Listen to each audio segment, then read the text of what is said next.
look out, footy's back. Ba-da-da, ba-ba, ba-da-da, ba-ba-ba-ba. Footy Unfilterated. I am your host, James Clements. Very chock full of soggy sorrows this week, James Clements, I'll tell you what. Carlton, I mean, look, I'm going to get to it, but I will have it in my will that I will need the then Carlton Blues to lower me into the ground so they can let me down one more time.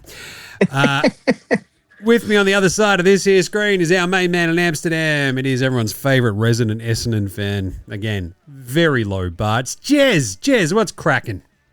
It's all happening. We're coming. We only got done by 12 points. Come on.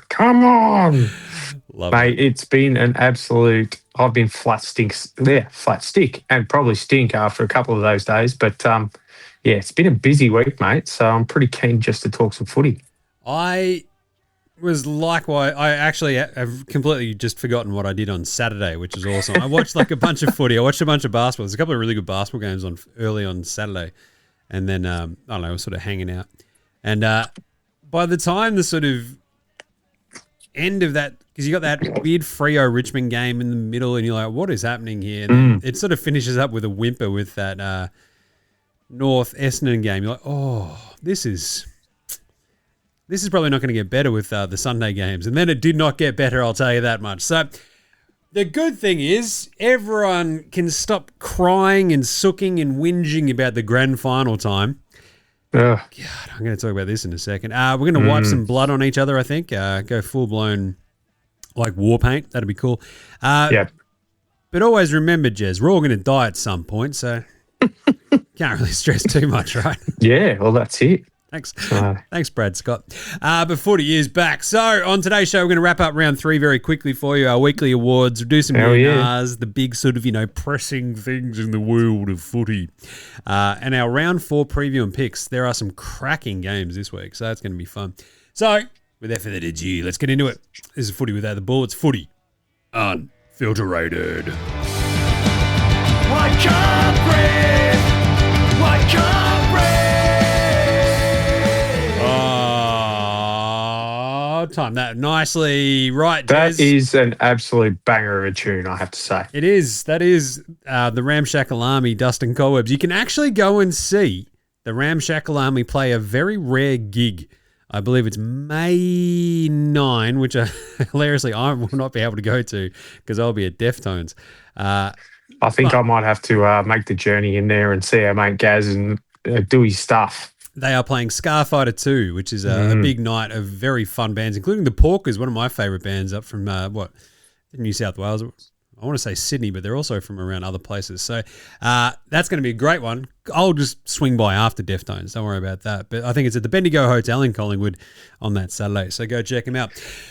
Right, the biggest news, Jez, of the week was obviously everyone just sooking and moaning about the grand final time. It has to be 2:30. It's always been 2:30. Why won't they just listen to their fans? I don't know, because I want to make more money. Obviously. Nobody has really been able to point out how much more money they're going to make by having a night grand final. Like, there's been no sort of economic release about all this sort of stuff, right? Because they're just like, no, we'll be able to charge more for ads. And you're like, all right, that doesn't benefit anybody except for you guys. The start time is essentially a thing for the fans, right? And this is the tradition of the afternoon grand final is very dear to some. Personally, I don't care. Like, I've watched a lot of Super Bowls whilst in the States, and I'll tell you what, Jez, it does not lack anything for being a nighttime event, No. No. But just think about the sunshine on the MCG. It's fine. It's also very cool to see stuff happen at night. But what about if we want to go drinking after? I'm not your mum. You can go out as long as you want, right? It's fine. But what about if I want to drink during the day and have friends around? It's like, you can still do that. There is nothing stopping you from doing There's a little thing called before the game. It's just like, this gives you more time to drink and hang out. And then the game starts. A pre-game party. Anyway, I'm not really fussed. I think the perfect would be the twilight. Yep. You started at 4, 5 maybe at that time of year, whatever You get that beautiful afternoon sun onto the ground and it fades into the lights. You finish around 7:30, 8 o'clock. Good time to go out and have a few more beers. All of a sudden, all the venues around the MCG and around us are getting late dinner bookings, drinks. Whereas if you have a night grand final, you can get pre-game, and a lot of people are more worried about getting there and watching. And then afterwards, it's like, oh shit, we can't go and get a beer because it's 11 o'clock. So I think a twilight one would be good. However, in saying that, 2:30, cool. Yeah, I don't really care. Like, it's just like, that's fine. Like, leave it as is, whatever. Like, the hand wringing, the sooking, God, it infuriates me because all you've got are a bunch of media dorks. Go, but you see, Gary, what we could do is we're going to lose ground to the NRL. It's like, oh, Jared, I don't know. You're like, oh, bloody hell. I miss Robbo sometimes, actually. Oh, I was just about to say that. I thought that show was hard to watch with Robbo on it. It's even worse now. You don't know what you've got till it's gone. Robbo's laid down in a car park somewhere. Anyway, the other thing that they announced, Cheers, Robbo. There is a story there. We did go out with him one night. He did end up in the gutter in a in the. I have heard the stories. So Kylie has also been announced as the entertainment, and again, cool. The hand wringing. I think my favorite thing each year about grand final entertainment is that people get so worked up about it. And then I usually am just like busy doing stuff and then completely forget about it and miss it anyway. And then I'm like, oh, wait, the footy's going to start. Oh, wait, has Katy Perry already been? Yeah. Whoops. It's like, oh, no, my life did not change one iota. It's the carry on, even last year when they had Snoop, who I thought was pretty good. Yeah, it was. I actually saw like the button again. I forgot. Yeah. I'm like, wait, it's pre-game. Oh God! And boom, like caught the last half. I'm like, that was fun. I don't care. But the stuff he did leading up to, like, I think he went to a high school musical and showed his face there. Like, that's awesome from a guy who owes absolutely nothing to anyone. He actually went out and did. Showed his face in the community, not just, turned up, took his $1 million and wandered off. But the biggest one was all the carry on about, oh, bloody Kiss would have made a bloody better show. It's like, yeah, but do you know how many followers Kiss have got on socials? About 70,000. Do you know how many Snoop's got? About 70 million. There's your answer there. So, okay, you might not like Snoop. You might prefer to watch Kiss, but at the end of the day, the AFL wants to reach out to more people. And guess who's not going to do that? A bunch of 70-year-old wrinkly dudes who are still putting makeup on. Ain't going to happen. That's exactly right. It's like, oh, we really need to corner the market in old white guys. I think we've already got that covered, AFL. You need to just maybe expand a little bit. Well, the same argument happened with the Super Bowl and Bad Bunny. All the people carrying on about him. I thought the show was cool. Did not understand a word of it. Doesn't matter. But I thought it was cool. And the same correlation. You look at the what was it? The Donald Trump halftime show with Kid Rock that had 70,000 viewers and the 70 billion that watched Bad Bunny in the Super Bowl. Says it all. Grow the game. Oh, white dudes are stupid. We're not them yet, are we? I think we are. We're most definitely are. Speaking of what do you do? Big dumb white dudes, Tristan Xerri, the old blood wipe on Andy McGrath's face. That was pretty weird. Ooh, again, the hand wringing was pretty funny because it's just like, I think the simplest explanation is that you did a dumb thing. Yeah. You just weren't thinking, Tristan Xerri. And there's no sort of personal defect, I think, going on, apart from he might be a bit of a spud. He's a ruckman. I think we all expect that a little bit. So that was pretty dumb. And as it was happening, we're watching it, it's like, oh my God, what is he? That seems dumb and weird. And he's probably going to get suspended. And he was for 3 games. So we'll talk about that again later. Dev Rob copped the game as well that was the hit on Butters, wasn't it? Yeah. That was a big one. What do you do? Yeah. I mean, it sucks for your super coach because he'd been sort of carving it up until then. He'd be about to go up in price too. Yeah, I think he went absolutely. Sorry, you'll have to watch Jim Does Supercoach to find out. He will. It's that's the teaser there. I think he did awesome those first 2 weeks. Had a bit of a rough last week, but anyway. William Dersma. He had the new draft pick, William Derza. Derza. The Derza family. Willem Dersma. We've got a Derza at Essendon, and he's definitely a Derza. There's a lot of Ders going around. But there's a lot of them. Willem Dersma gets the Rising Star nom, and Eagles got another win, so that was kind of fun. The other last little bit is that I do love that we're now in the cycle of the AFL going, we've changed the rules. We're now 4 weeks into a season, and they're like, wait! We've had unintended consequences to our rule changes. We need to keep changing them. So we're at this part on the cycle. I call it the wheel of consequential chaos when it comes to the AFL, right? Because they just go, we're changing rules that no one asked for. And it's like, wow, this is okay. I like the idea of it because they're like, if it's not inside the inside 50 for either team, last touch essentially, like if it's a handball or a kick, goes back the other way. It's fun. It speeds up the game. It's good. Less throw-ins, less congestion. Happy days. I hadn't noticed it, to be honest. I hadn't noticed an issue with it. And that's it. There was no real issue until the AFL went, there was an issue and we're fixing it. And you're like, oh, God, here we go. So if you dive to touch the ball after you've, a teammate has handballed or kicked towards the boundary, but you're still showing insufficient intent to keep it inbounds, basically so you're touching it to make sure that it's a throw-in rather than going completely just off your tip, then you're going to get a free kick against. So again, it's open to interpretation, which, let's be honest, that's worked really well. So here we go again. We're just next there'll be a review. Opening the door some more. Actually, that is one that I saw, and I'll just add on to that, was the Geelong game with the reviews. Yep. So that and that was an issue. That was going to be an issue because if you start reviewing it, all of a sudden we have a game that looks remarkably like NFL. Yep. Where they stop for quite a long time. Get under a and hood. then start. And every call, and then you end up with a basketball where every call's reviewed and then they're rescinding technical fouls and taking points off team. The reviews are garbage. They've got to stop. It's like they go in and they go, okay, anyone got any ideas? And then young intern pops up and goes, what about we just leave it how it is? Because if it's not broke, don't fix it. And then Andrew Dillon goes, get out. You're fired. You make sure he leaves. Get out. And now, if I hear anyone talking like that again, you can follow him out the door. Laura Kane's like, yes, sir. Yes. What he said. Do that. I think that maybe she said that in a meeting last year, and that's why she got her demotion.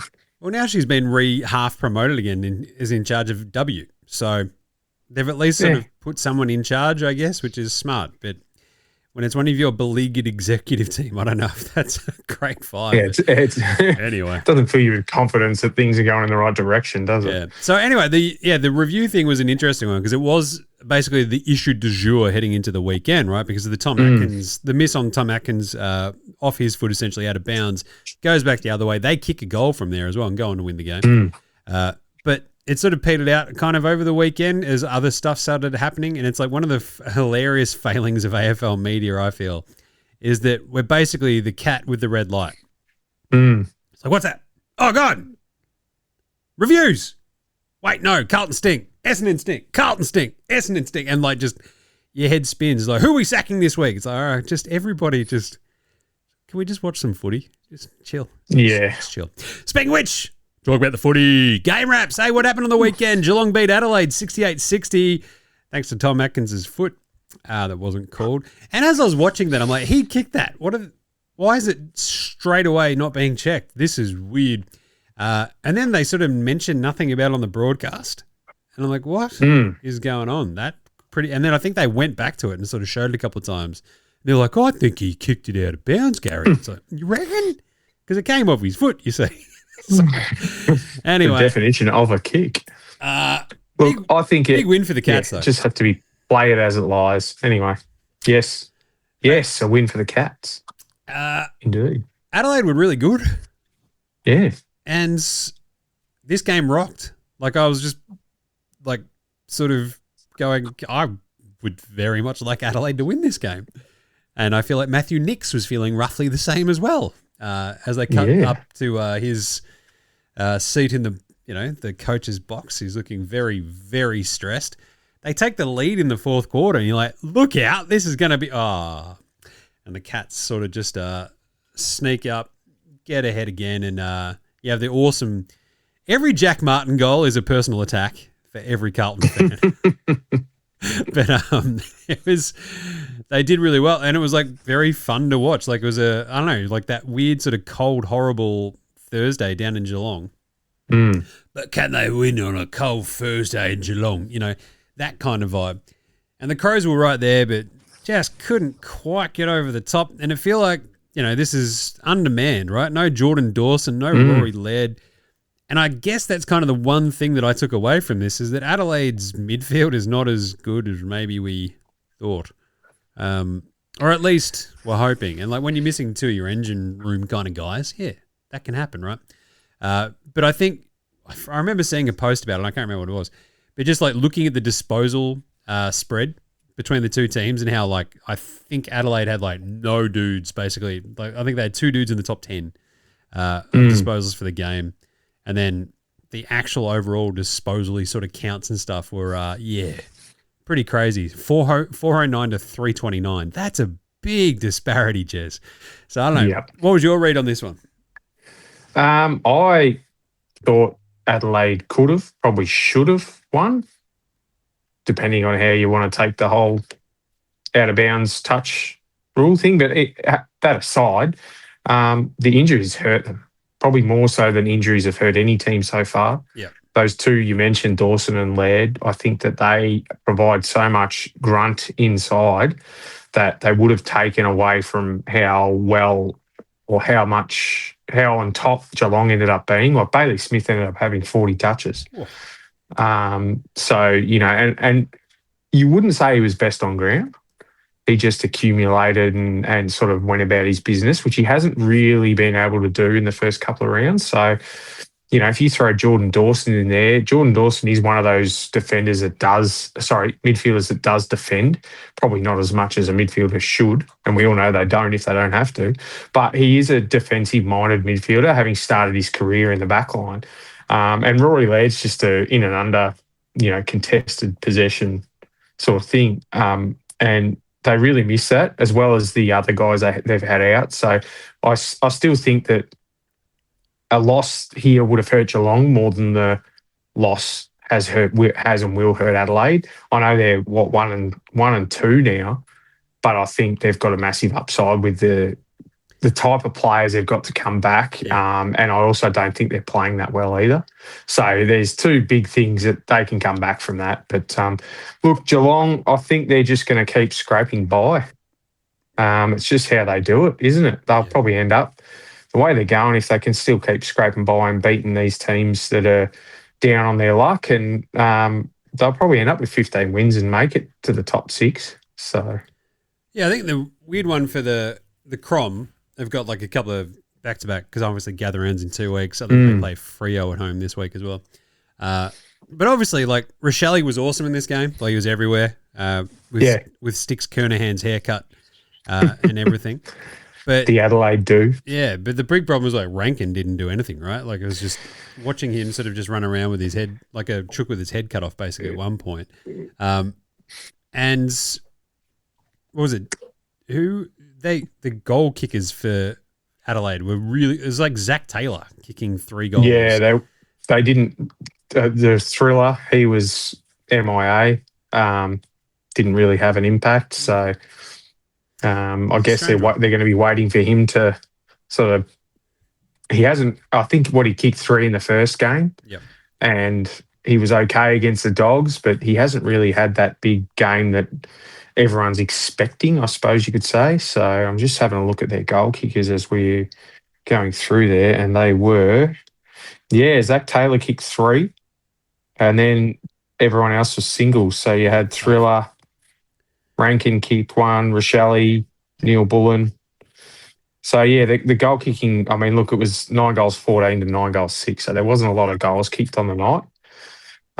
Which, and funnily enough, as a low-scoring game, it was still a really good game. Yeah. So I guess all the people who are whinging about the high scoring a week ago can all shut up. Again, this is the cat with the red light. Like, it's... No, it's... Yeah. It's a game like this where you're like Tex Walker doesn't play and Fogarty doesn't do anything, and this is where you go, Adelaide, I can sort of see the cracks. But again, you're on the road, you're in Geelong, it's a Thursday night, you're missing half your team, whatever. Collingwood, 87, GWS, smashed, 54. Wasn't even that close. This was a laugher. Tell us about this one, Jez. I remember watching this going, I'm bitterly disappointed by this Giants team. And that's roughly about all I remember from it. Yeah, look, I didn't watch it live as I was at something that was equally as bad as the Giants, the Wu-Tang Clan concert. But I have watched the mini and read up a fair bit on it. And from all accounts, it was just Nick Dacos.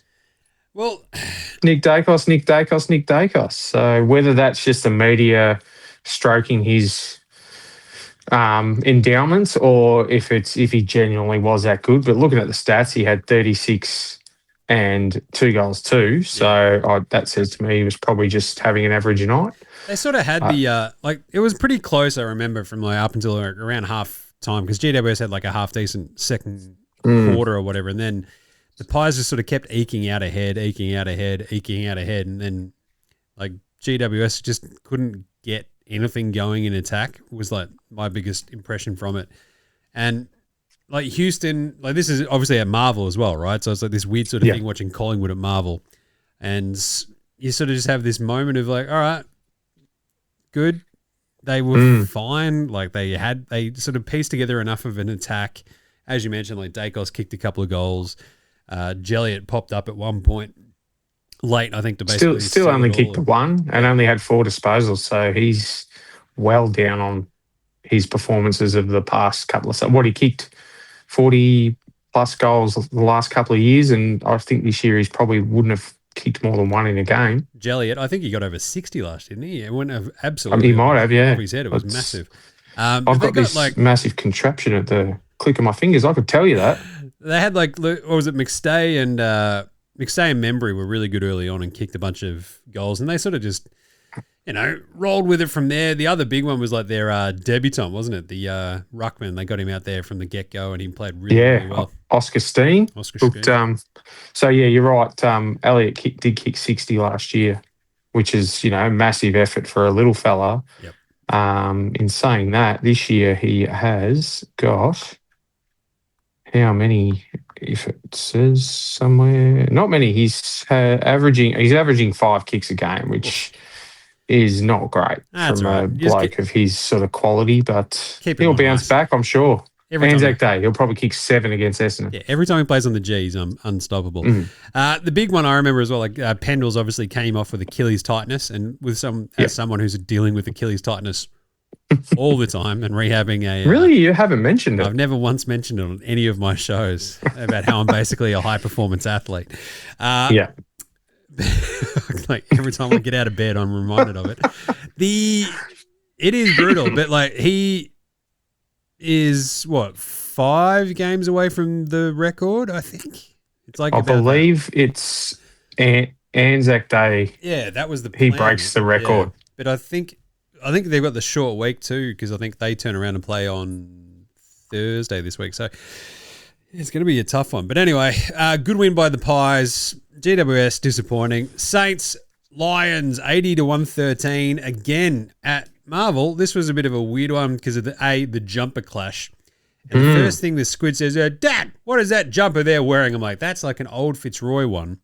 But how they got this one through the Vice President of Common Sense makes no sense whatsoever. So again, I'm putting my I don't know why they couldn't wear the Fitzroy jumper that we grew up with, the red and blue with the yellow. That doesn't clash with anyone other than maybe the Dogs and probably Gold Coast these days. But they're not going to wear that against them. But against St Kilda, it would have been an awesome jumper matchup. But this was a really, really, really good game until halfway through the fourth quarter. And then the Lions just curb stomped them. It was crazy to see. The Saints led in this fourth quarter, and they end up losing by 5 goals. It feels very much that's Carlton, couldn't be us. But the Lions led heading into the fourth quarter as well, but I think they'd gotten there was just nothing going. The Saints were a goal up with about 12 minutes to go. Yeah, and but the Saints had sort of dominated the first half. The Lions had just wrenched it away in that third quarter. I think they kicked 6 goals or something in it, and then just went whack right at the end, goal, bang, bang, bang, and the Saints just looked completely like the Kitty Coleman goal. I think they set the ball running. Yeah, they might have just gotten the lead back, and then Kitty Coleman just bang, powered on one. It was huge, and then there was another couple after that, and they just sort of ran away with it. And they needed to, or else Brisbane would have been 0-3. Have you met my man Owen? 0-3. 0-3. It was looking pretty dire. And the Saints, I don't know. Again, how worried can you be? A little bit worried because this is the sort of game that you want to see you get over the line if you're a really changed St Kilda, but it feels like kind of same old Saintsy. I think, and the thing is too, what we've got to take into account is that if it weren't for the 30 seconds stolen against GWS, they would be 0-3. Yeah. This is it. Well, actually 0-4. They'd be 0-4. Whoa. They've played 4 games, so they haven't had a bye yet. So they'd be 0-4. 0-3's older brother. That's awesome. And really, the way they've played, they probably should be. So, nice. Anyway, interesting. This was a really fun game, and I don't know, Naz was really good again. Sinclair's really good. All the Lions dudes just were fantastic. Ashcroft was when really they good. Needed to be. Oscar Allen, what is? I'm just. There was a point where I'm like, what does Oscar Allen do? And I think he still got his there was the old running joke we used to have Oscar Allen 2+ because he was basically an absolute moral to kick at least 2 goals for the Eagles each week, and then he just fell off a cliff over the last 18 months. Goes to the Lions, got around 2 goals in this one. You're like, there you go. But geez, a bit fraught there for a bit. But anyway, good win for the Lions. Just a strange game. Speaking of strange games, Freo 103, Richmond 43. This was tied. With a minute to go in the first half. Yeah, and then they went whack. 2 goals because I was at the pub. Right on the siren. That's what I did on Saturday. I was at the pub with the squid. It's all coming back to you. Yeah, I just looked like the 100% the deadbeat dad just sitting in the bar with the squid. Just I'll just watch it. Well, I'll have another beer. We'll watch the end of this half. It was really we were sitting next to 2 Freo fans, which was really fun. And they were down. Boom, they get up by 1 goal heading into the half, I think, wasn't it? And then because they kicked 2 goals in the last 90 seconds, basically to give themselves. So they were a goal behind with 90 seconds to go. Then they just went bang bang and up by a goal, but. Yeah, and then curb stomped them from there, and Richmond. It's kind of funny because Richmond play these great halves. Carlton do the same thing. Richmond, the drop off is pretty dramatic, and it's just it's just a lack of experience. It happens. Taranto kicked a really good goal early. Talking about all the crazy weather related stuff going into this. It was a bit sort of dreary early on, but it wasn't too bad overall, and it was just. Kind of a good clinical finish by Freo to sort of just run over the top and by 10 goals, right? So good on them. Yeah. One of the great scoring worms I remember seeing it the other day. It's just it's flat, and then just yep, that'll do, Freo. Sarong was fantastic. Yeah. He popped up for a couple of goals as well. I saw had a really great snag just off an awesome Sean Darcy tap down. I'm like, yes, do that more. And he was good. Sean Darcy. It was probably a really good game for him, considering that Richmond didn't have a ruckman, which, I've made note of it here. Their hit-outs were 57-9 in total. Have a guess which team had 57? Oh, God. That's crazy. I think they had 28 and 29, Jackson and Darcy, and I think there was probably 4 players who had 2 for Richmond. It's a little bit sad, but I thought given that they kicked 13-25, Freo could have won, even with the first half they had, the fact that Richmond were on 33 points at halftime and ended up on 43. Yep. Freo probably could have almost won this by 100 had they kicked straight. So they're so chaotic with the way they play. They're so good and they look good. but there's something about their game plan that just doesn't quite stack up. Yeah, they kick. And I think that's where they get found out, and where they got found out against Geelong. And I think they're going to get found out by some of these better teams because the talent's there. They've got all the pieces. They haven't put them together yet. 16 behinds in the second half is a lot. That's awesome. Yeah.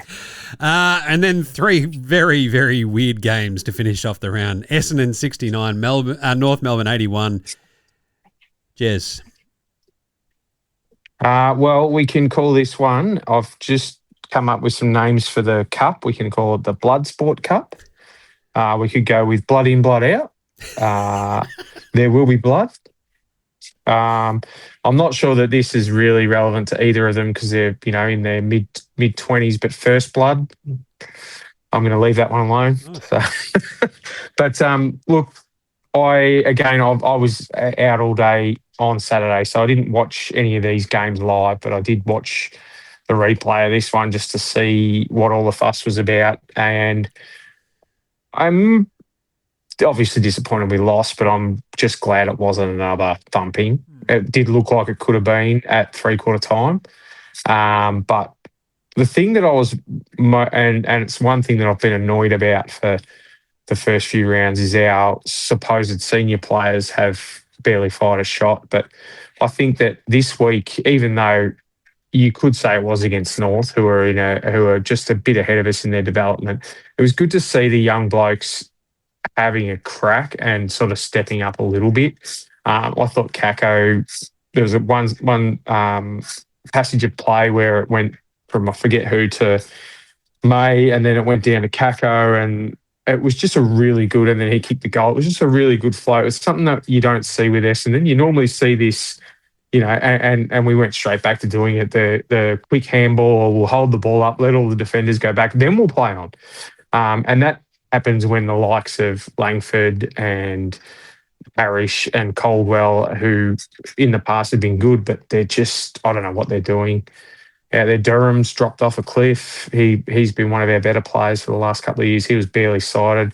Peter Wright actually popped up and kicked a couple of goals, but again has absolutely zero ticker whatsoever. So, but I was pleasantly surprised with the young and the new players. Blackerson was solid again against a pretty good ruckman.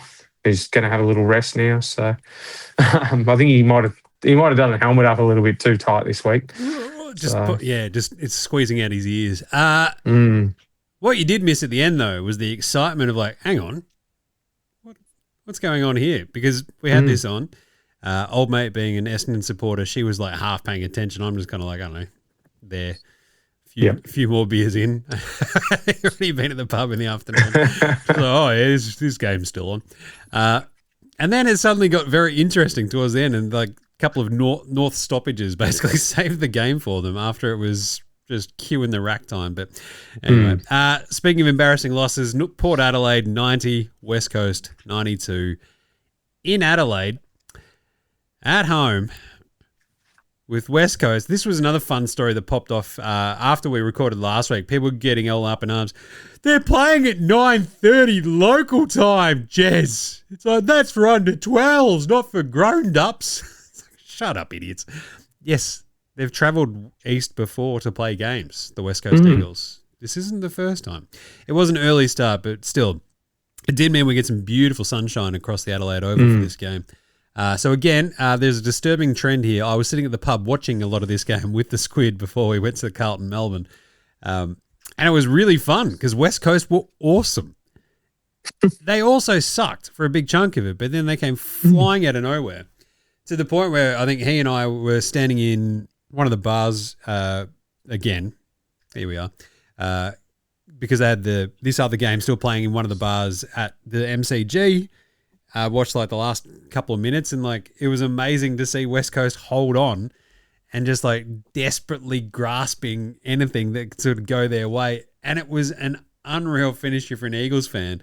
And Port Adelaide, like if Carlton had not have stunk so much, there would be the world's brightest spotlight on the power right now. They are the luckiest team in the world that Carlton exists, right? Like they're just sitting there going, that's a bullet dodged. Oh, yeah. At least there's still Carlton and Essendon. So a crazy game.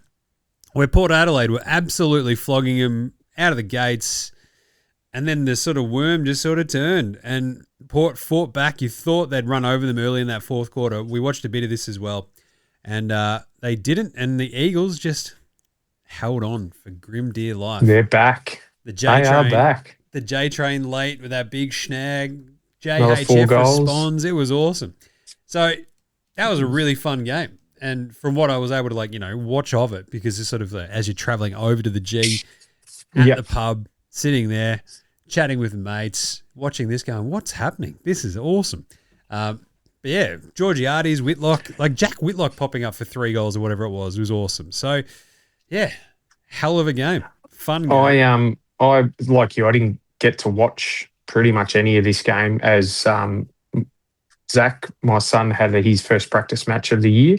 So we were up at that while this was going on. And I was just following along on the phone, and I was sort of watching his game and the game before his as he was warming up. And I'm like, hang on a minute, what's going on here?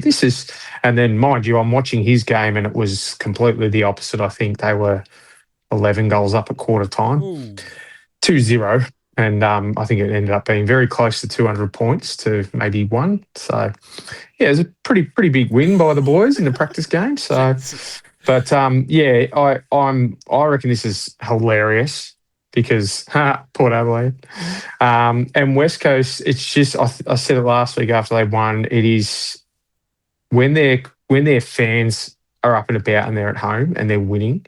We're going to hate them again very, very soon. So they'll be booing everyone. They'll be throwing stuff and doing whatever the feral West Australians tend to do with too much sunlight. Yeah, I reckon it's great. It's good to see him. Good to see him start to lift off the bottom of the ladder. It's just unfortunate that my team's replacing them there. First time they've won 2 games in a row since 2024. That's crazy. Early 2024 as well. That's a long time. Yeah, Port, look, I mean, just without Rosie, it was always going to be a bit of a tough one, like just trying to negotiate that. Todd Marshall obviously didn't play in this one either, so a bit of a rough one, but still. Would have been a good game for a former number 1 draft pick to pop up in, but he had... so I actually got a bit curious because I was having a look for my Spud of the Week, which we're obviously going to get to next, and I wondered because I hadn't heard anything about the Hornet, and I went through and he had about 18 touches, and then I looked at the column that said disposal efficiency. Now, there were,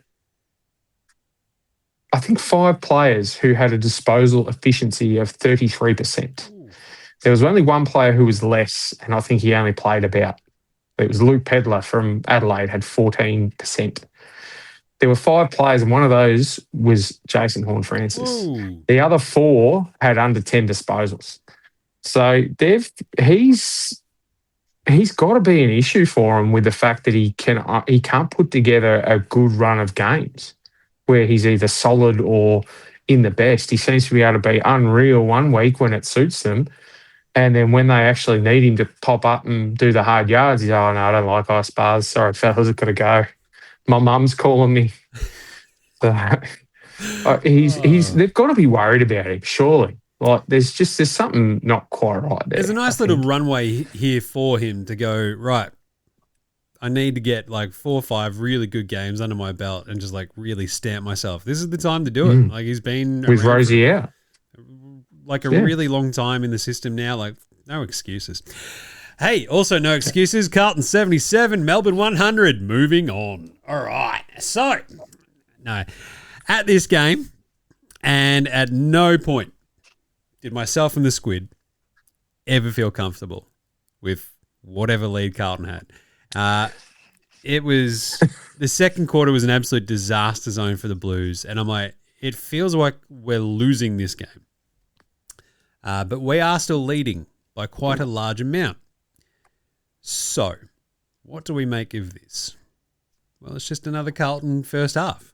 Like, that's it. And, like, you just can't get comfortable. You can't get happy because you just know that the other shoe is going to drop. And that second quarter where they still managed, like, Carlton was still up by, like, 30-something points, right, at that point. Like, 34 points, I think, at the half.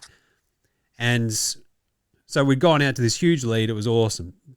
ball's pinging round, clearances, marks inside 50. It's all looking great. The pressure. And then we held them to 1-6 in that second quarter, Jez. But the ball stayed in their forward half, basically the entire quarter. And you're like, we don't have control of this at all. And then it slowly turned. You get kicked 1 goal to yourselves. Yeah. And then after that 1 goal that they kicked in the first half, they kicked another 14 in the second half, and the Blues managed a whopping 4. And still, the Blues were leading with a fair whack of time gone in this fourth quarter. And I had turned to the Squid at one point. We were up, I don't know, 20-odd or whatever. I'm like, if we can kick the next goal, we will win this game. Spoiler alert, they did not kick another goal. They did not. For the rest of the game. And I think there was a point there where they got back in front. I think it was a Carroll goal. Yep, the Carroll goal basically. It sort of Elijah Hollands kicked one, and I think Melbourne. I'm just looking at the timeline, and it was Hollands with about 5 minutes to go, kept his in front, and then Carroll kicked another one, and I thought, okay, finally worked out. They've finally worked out how to do it. They're gonna surely they're gonna ice it now, surely, and they did not. So and that was the next 1, 2, 3, 4, 5, 6 goals, 7 goals were Melbourne. It was crazy. And that was it. Like, it was literally, all right, we need 3 goals from here. And so going into that fourth quarter, and we're going to probably win this game. If we can do that, we're going to win. They did not get that third goal the entire last quarter. And I don't know, you could just sort of see the work rate of Melbourne was just that much higher. And like there was Will Hayward right in front of us. There was like a couple of weird moments where he kicked the ball from on the boundary, trying to go around his body from a set shot, and never was far enough away from the man on the mark, and it got smothered. And you're like, Will Hayward. That just sums it up, doesn't it? Dude, we can't be doing this. And there was a couple of other ones that set shots that didn't even make it over for a score and all this sort of stuff. But Harry kicked like a really awesome goal right in front of us early on, and then he sort of ballooned one a little bit on the other side, which should have been easy for a left footer. But so there were warning signs there. Jagger was looking amazing early, sort of dropped off. Cripps again was in the guts of it. But he's not right, Cripps? I think he's fine. I think it feels like a lot of his confidence is shot in his kicking, and so he kicked a goal right in front of us again.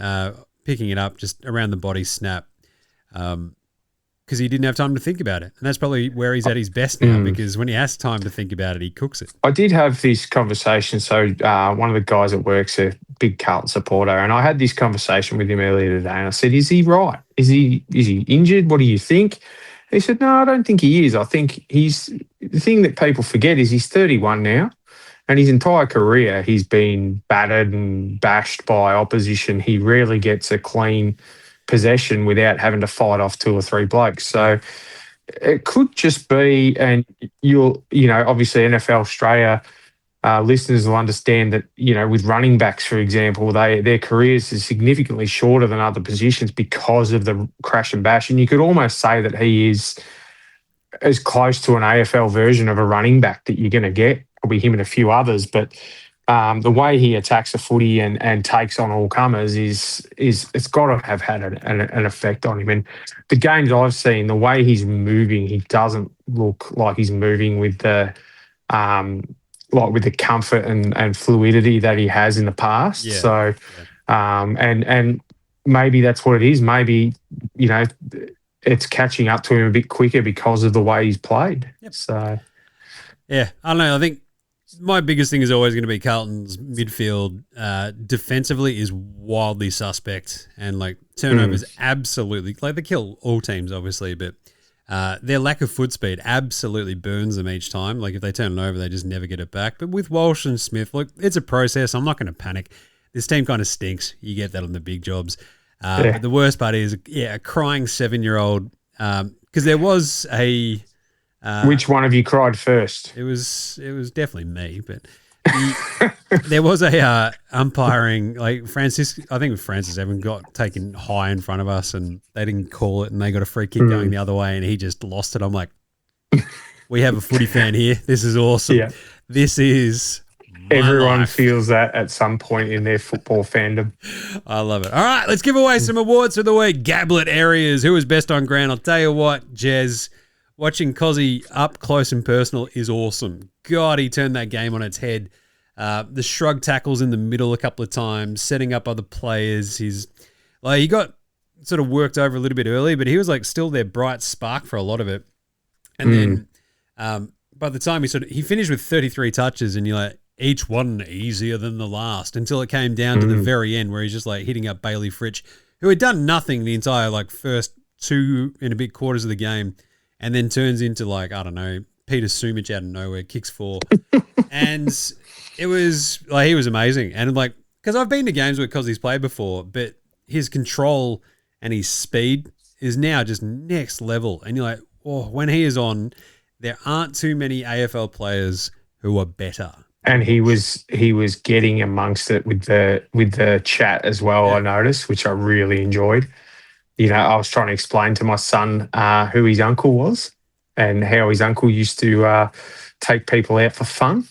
And, he's got a lot of that picket about him. Yep. In that he loves the contact, but I think he's finally learning that the best place for him is to actually be able to play, because he's been unreal. This season so far, he's just, even in the big loss they had, he was pretty good. So Zach Williams tried to line him up and got absolutely walloped. And you're like, and then copped a mouthful after.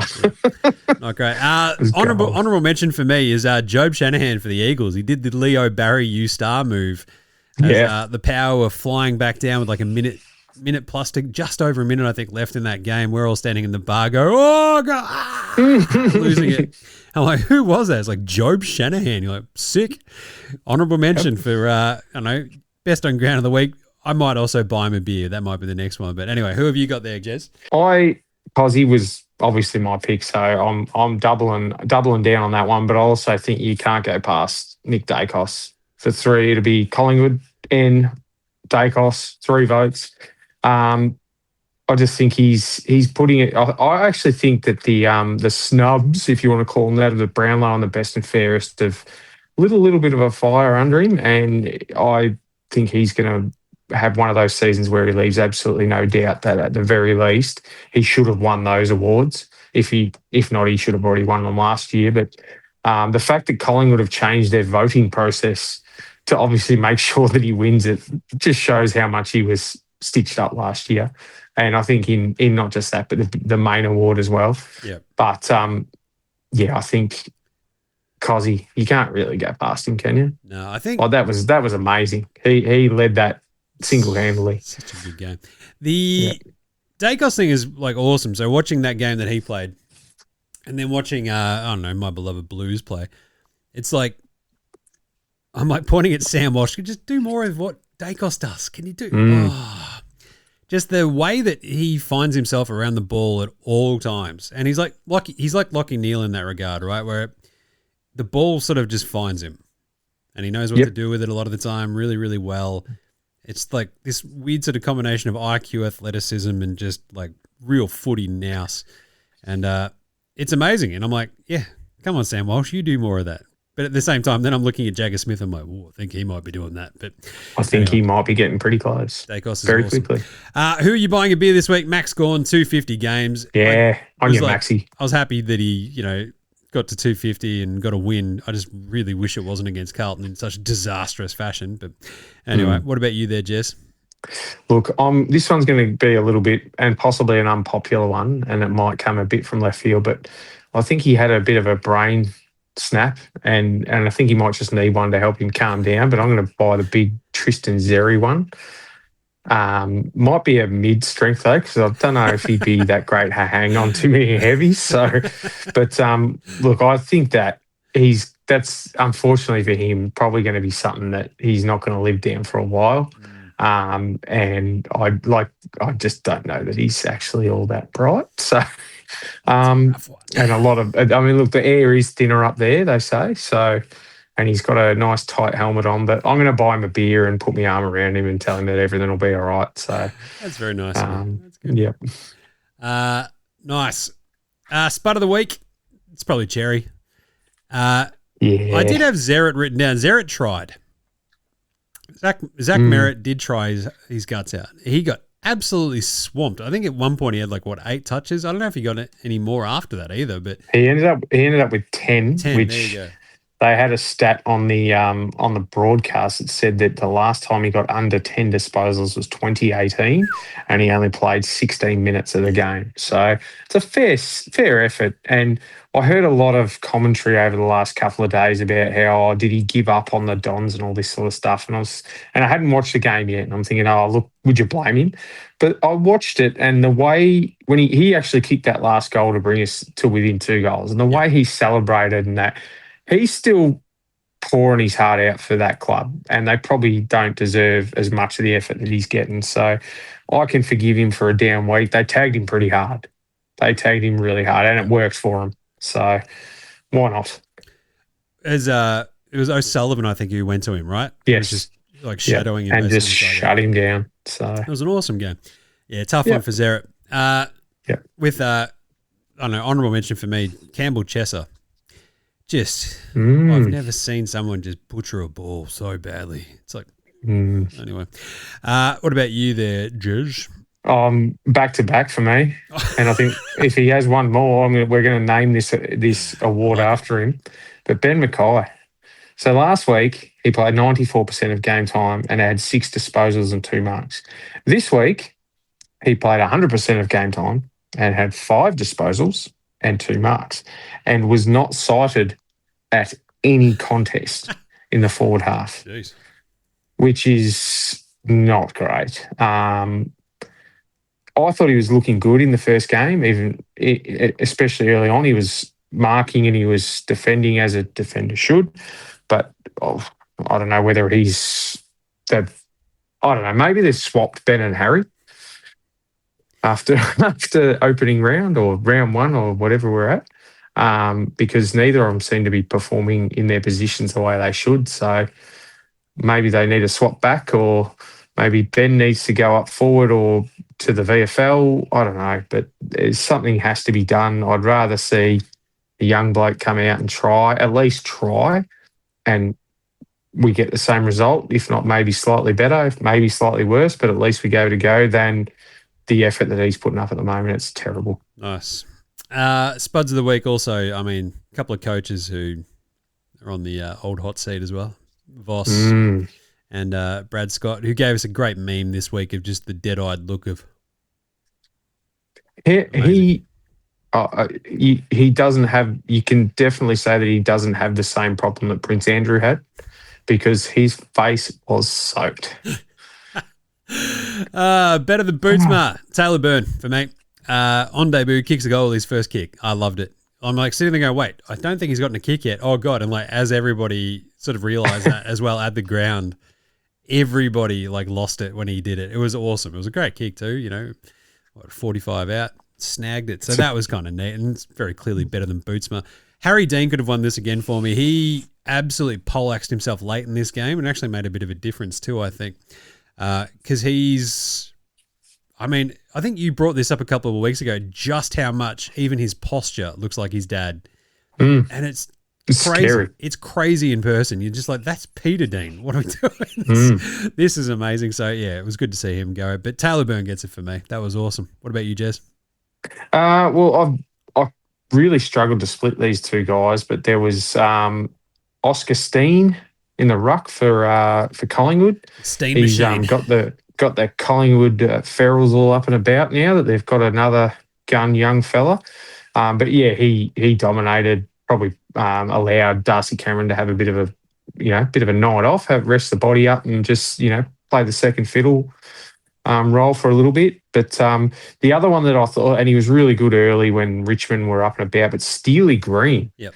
So he's been on the list for a couple of years, a little bit older. He kicked 3 goals, 1, And just the way he went about it, he's got some real nous in the forward line. So I really like the way he went about it, and I think he's going to be the difference with Richmond and West Coast, and even North. I'll probably put them together as opposed to Essendon and Carlton, and even St Kilda to an extent, is that they've actually, you can see what they're trying to do. Yep. They're just not quite there yet. Whereas the other three teams I mentioned should be better than they are, but no one's got any clue what they're supposed to do, least of all themselves.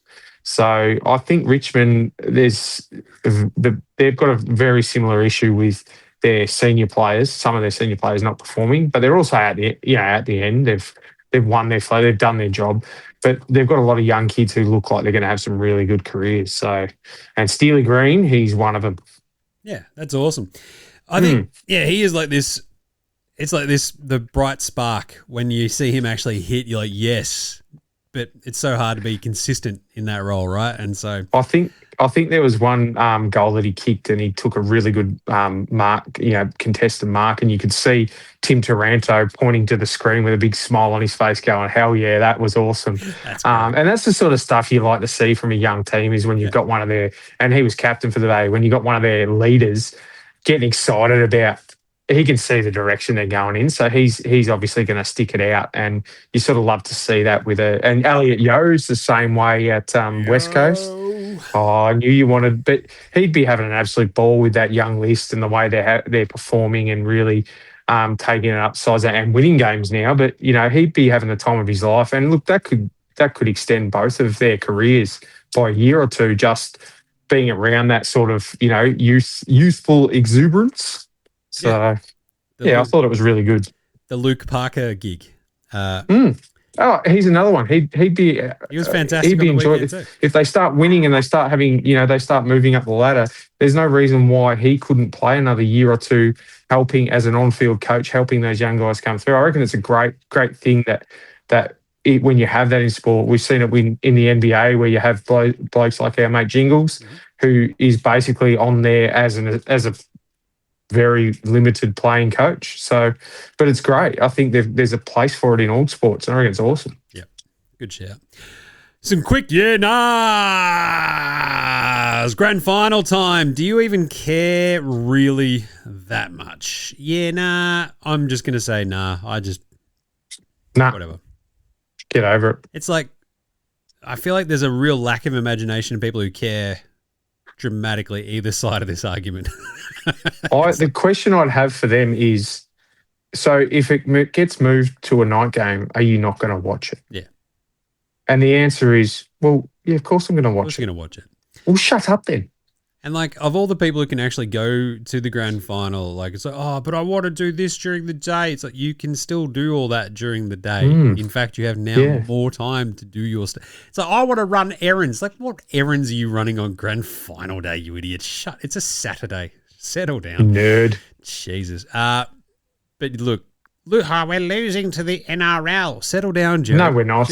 We're not. Their big problem at the moment, though, is I think the first few rounds of NRL is actually rated pretty well, and the ratings for AFL and attendance has actually gone down a little bit comparative to like the last few years. But we're also in like an unprecedented cost of living crisis. And having been to a couple of games already this year, I'm like, I don't think we're going to go again for a while, because I don't think we're going to afford it. So I am going to, when I cover my opening round fix, I will cover those points there. So I'm working on it. I'm getting there. I did promise by Anzac Day, so relax. I've got time. But I think opening round's like a part of the entire thing too, right? Like opening round happens and it doesn't sort of, like you're sort of trying to push the game in the northern states who are just like, what? Dude, what? Don't care. NRL's happening. Like we're... so either just start at everything at the same time that same weekend and just make a big ballyhoo up there. Like everybody just pump. Correct. Yep. Anyway, you got some other ones there, Jez. I've got a couple there. So this one's close to your heart. If the Blues are up by 6 goals at halftime against North on Good Friday and they lose, is that it for Voss? Is he out the door on Tuesday? So what's that? Round 4? Yeah, nah. Round 4. Adam Simpson is right there. Mm. Horse is like over there too. Like if you really want to. Yep. But I don't know. I think 5 rounds into 5 weeks into a season is probably a little bit too early. But if it's the same manner, that's 4 or 5 games in a row that have gone exactly the same way. So 8. And that's a concern. 8 times since the start of last year, the Blues have led at halftime and lost the game. So I don't know. Something I was very much on board like if nothing's going to change, then he's got to go. Trained last year and prior to that. And then, there's these little bits and bobs. It's like, is it going to actually change? And then this start of this season, if they lose in the exact same way to North, I don't think anyone's going to cry too many tears if he's done. So, well, they did have I think he's the CEO or whatever his role is, Graham Wright, come out and say, we'll back Michael Voss. He's our man. Now that's almost saying he's got the full support of the board, isn't it? I love it. Yeah, it's the death knell. Yeah. Like anytime you have to say that, it's over. If it happens, I think he may not even leave the change room without being given his 2 weeks. So the Roos did beat them last time as well. Not in the sort of Good Friday game. I think we smashed them last year. But then they beat us later in the season, I want to say. Yeah, it was my yeah, that's right. It was my birthday. Happy birthday, Jim. And it was the worst birthday ever. We're sitting there, my old man, the Squid and I, and I'm like, this sucks. What are we doing? Because I think at this point, this is just after maybe Carlton had beaten Essendon in the King's birthday game, and like it's sort of maybe not sucking too much, and then it all went to hell in a handbasket after that game. So so I reckon if they lose in the same way, he should be. I reckon it's obviously fundamental, it's structural, so I got to go. It's a year for me too. Yep. I got one other, and this one goes to St Kilda. Should they be kicking themselves that they let Jack Steele go? Yeah, nah. I don't know. I feel like it's a hard one, right? Because I think with something like this, like Steele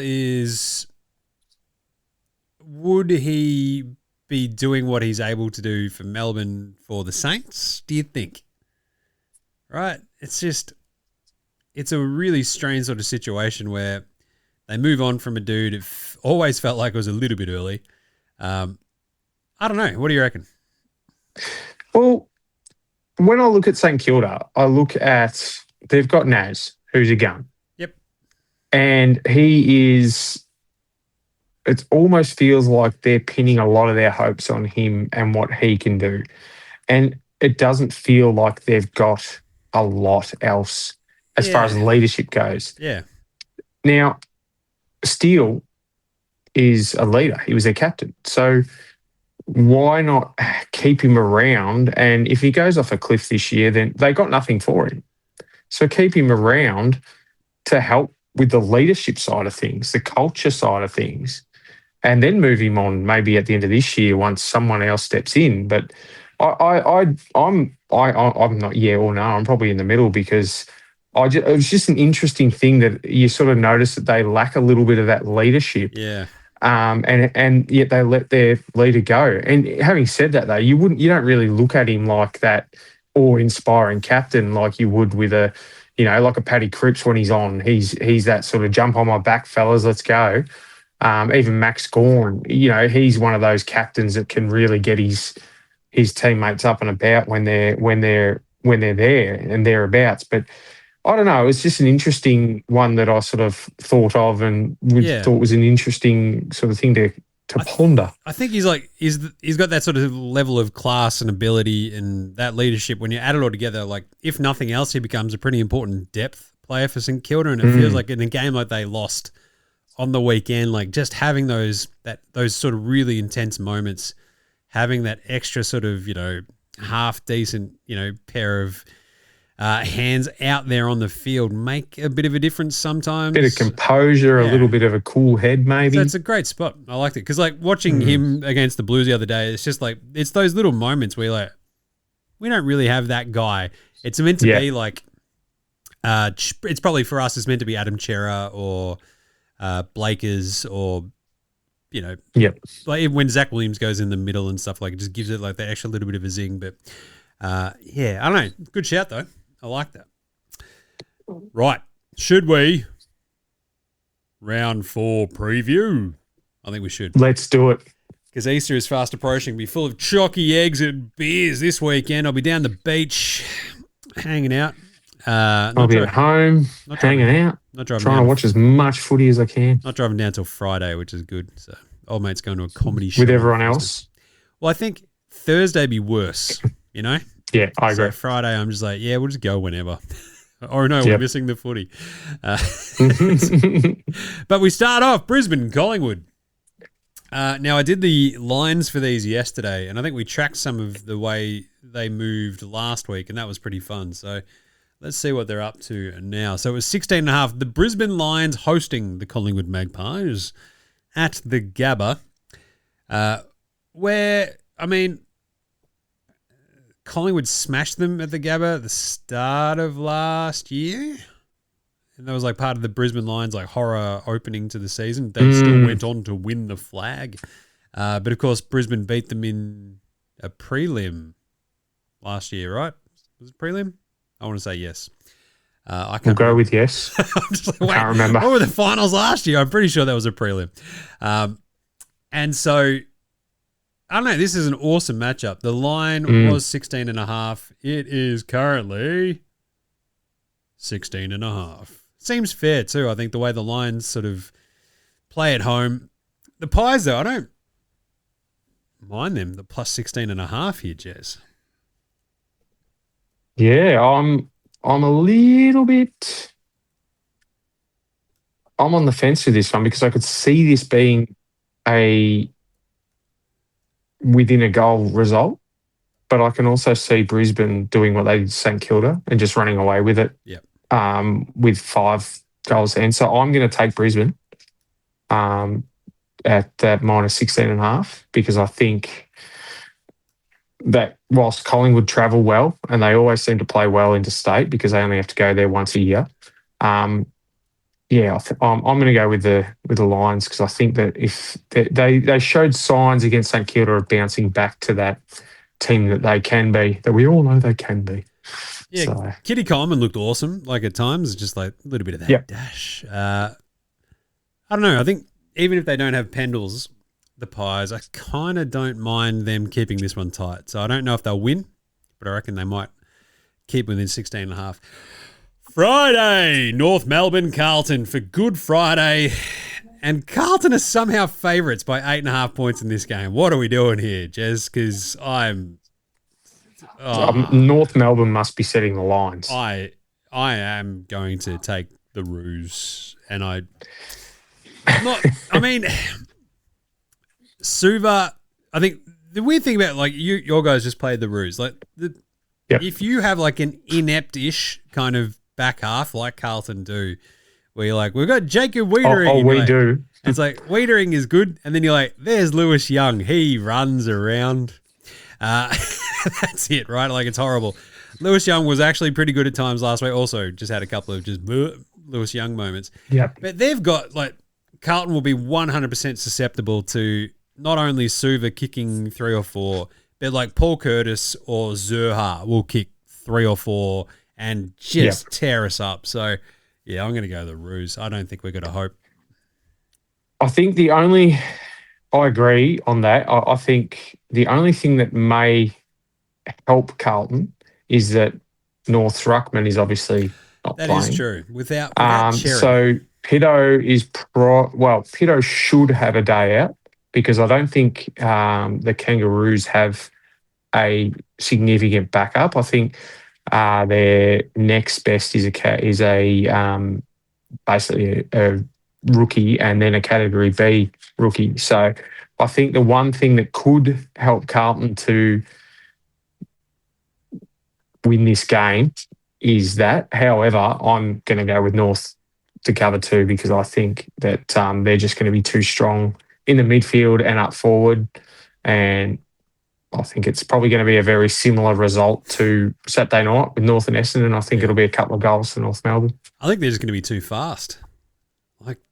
Just they've got speedy dudes everywhere, and I am going to watch this with interest though to see how many goals up Carlton will be at halftime, because it could be a record here. Yeah, you're right. Like if they get first touch of the ball and actually go out there, carve it up a little bit, get to use it.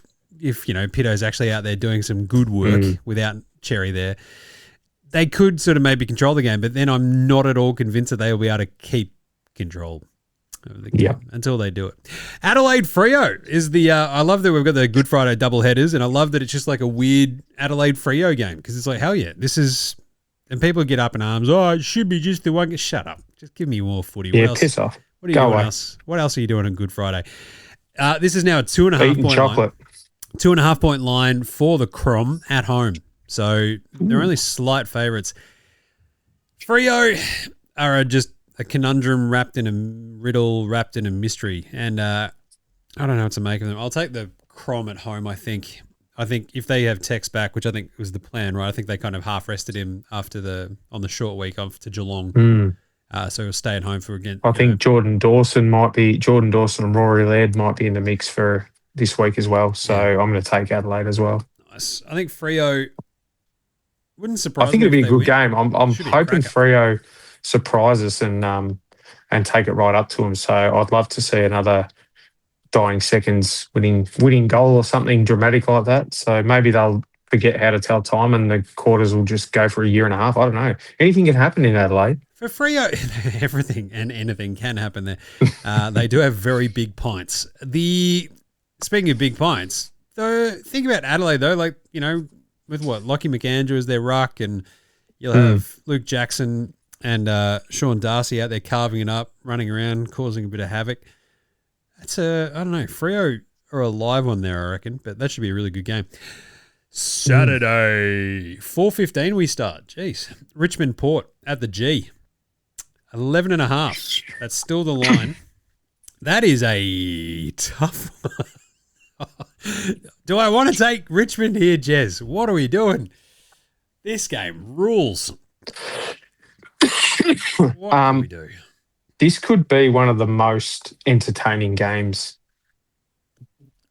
of the year, in that it could be a 0-0 result or it could be 150 each way. We could see the highest amount of turnovers in history here. But I think it's going to be interesting either way. I'm going to go and take the Tigers. I want to take the Tigers. I want to take the Tigers to cover too. I'm going to back them. I reckon they've played 3 halves of good footy, and I reckon Port Adelaide are garbage. I've been saying it all year. Just because they beat Essendon by 10 goals, that doesn't matter.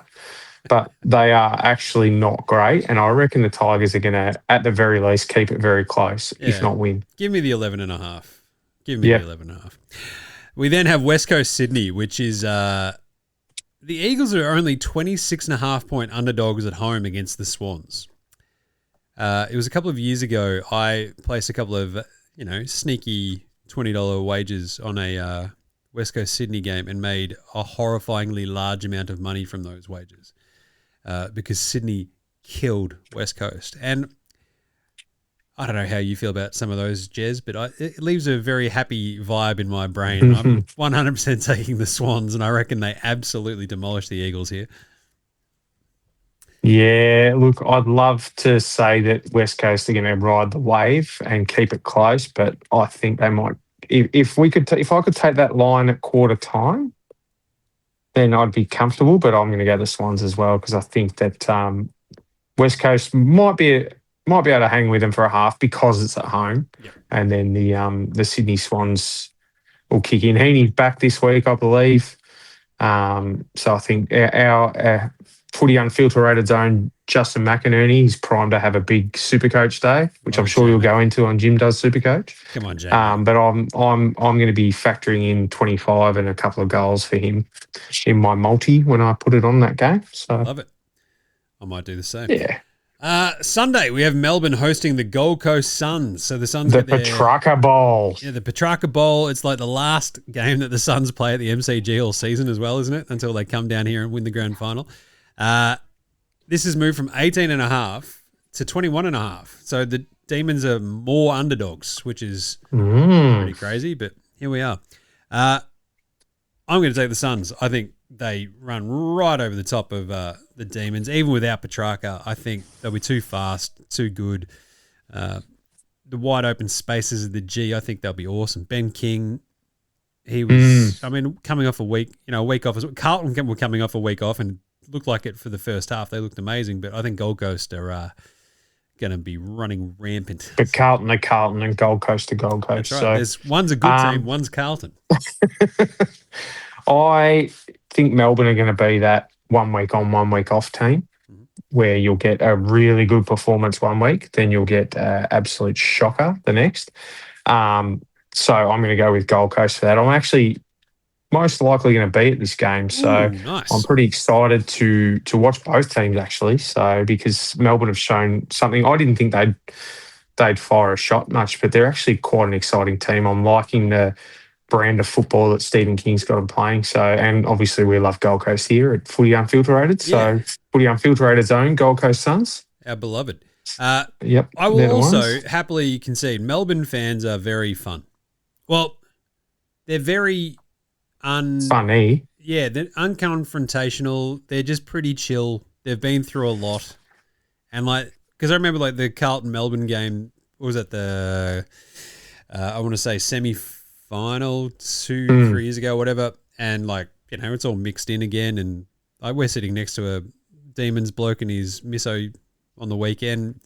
Lovely chats. They were chatting along with the squid and having a great old time. So yeah, I don't know. That'll be a great game to go to, Melbourne Gold Coast. Good shout. This one, maybe not so much for an Essendon fan. The Western Bulldogs, be going to this game.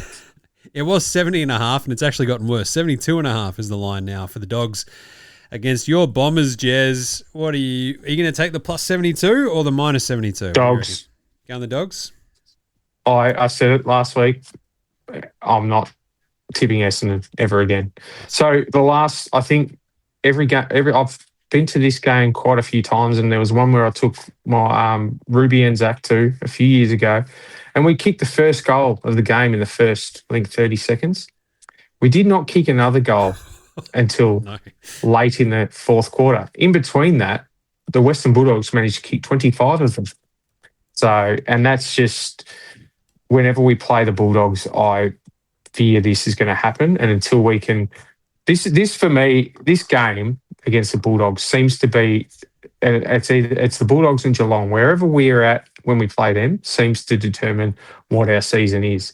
And the fact that in the last 2 or 3 years we've lost to the Bulldogs by 80 plus, I think 4 times, and we've lost to Geelong 60 plus, probably the same amount of times. That just shows you how far off the competition we are and have been for a long time. So I think the Bulldogs will absolutely crack this one in. 70, I'd take it. Chuck another 20 on there and I'll take the Bulldogs. So I think this will be a 100-point margin. Last year was 93, 143 to 50. Mm-hmm. And the first one was 80-something. Yeah, 127 to 36. Jesus. 96-67 the time before that, you won. That'd be the rare one. April 24. Jeez. 90 to 49 in 23, 103, 71, 22. So, yeah, you've won one of the last 5. But yeah, we're good. I'm going the Dogs. Monday, Hawthorn Geelong, the big Easter Monday clash. So this is how dumb opening round is. Over Easter, where we're playing 1,000,000 games, we still have buys somehow, right? What are we doing? Buys suck. They really suck. St Kilda and GWS are going to be like, what did we do? What the hell, man? We've got played Easter. 1, 2, 3, 4, 5 days of footy. Which is awesome. We've got 5 days where there's nothing else to do but watch footy. We still have to have one short of game. I'm always, give me more footy. I'm Homer. Yeah. I'm Homer with the donut machine, right? Footy's just into my head. Just give me the footy. And how we have a bye over Easter, why did we just not have them have their buys when other teams were having their buys? It's just We could have had an extra game on the Sunday or even the Saturday starting at 1:10. Would have been perfect. Anyway, Give me a Hawks, Monday night game even. I'd be double header. Let's go. Yep. So the Hawks are 10.5-point favourites against the Cats at the G. This game rocks. These two teams right now are playing both like pretty well-ish, but there's like obvious holes in their game. So I might actually go the Cats because I just want to take the points at this point. Because I think if I think they can win, and I kind of think the Cats could. But even if the Hawks do win, I think the Cats will keep it close. So yeah. I'm a little bit torn on this one because I tend to agree with you. However, I do think Hawthorn are a better side right now. And I think that I do think the line's a little high. I think it's going to pop in probably. I wouldn't be surprised if this is an absolute thriller, but I'm going to take the Hawks. All right. Because I think that they are that's about how much better I think they are, but I think it's going to be closer. So, but I don't know. I'm going to stick with the Hawks. I think the Hawks, I've picked them for top and I'm just going to go for it. Nice. Bugger it. Why not?